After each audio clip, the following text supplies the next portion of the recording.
Education is still perceived as a privilege. I see it as an entitlement. I believe that education is a civil right, always has been. It's a right, a privilege, yes, for sure, but guess what?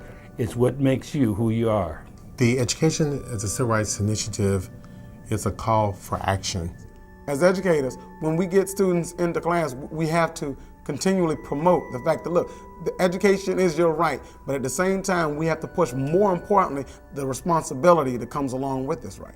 I look at my grandparents and I think to myself, like, it was a time and a point where they couldn't do what I can do. They couldn't just get on any bus and sit anywhere. They couldn't go to school. The only way that I was going to make it in this world was through education. It was just ingrained in all of us that you did not have a choice, that you had to go through the educational process.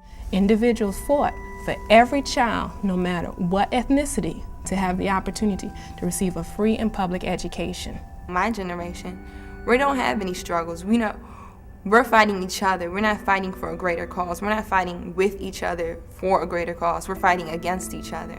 Not everyone believes that all children can learn. I went to my guidance counselor and I said to him, Mr. Such and Such, I'm going to college and I want to make sure that my schedule is correct. So can you just take time to look at my schedule for me?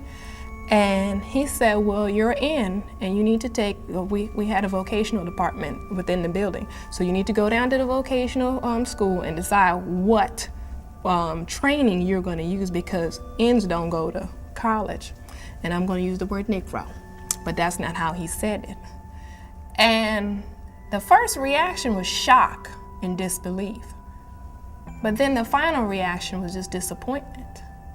If you don't believe these children can achieve, you should not be teaching them. It's the responsibility of our African American parents to be the cheerleader, the advocate for their own children.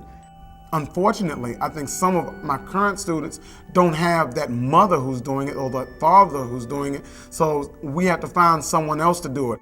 I'd say to the young man or young lady, let me tell you my story. He's got to know that not just in mere words, you are my future. I got to show him that you are the most essential part of our lives today. John Bowen, a young man that I met when I was a 7th grader at Solano Junior High School in Vallejo, California, took me under his wing, and he was my basketball coach and he became my mentor. I know to do right because I get in trouble with my mom, and that would not be good.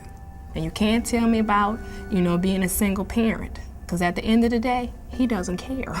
He can't read. When it came time to graduate from high school, he didn't just tell me about college. He actually put me in his car and drove me to California State University, Hayward, had me to apply there, helped me with the financial aid. We really have to have teachers and principals in the school programs who reinforce that hope and that self-confidence on a daily basis.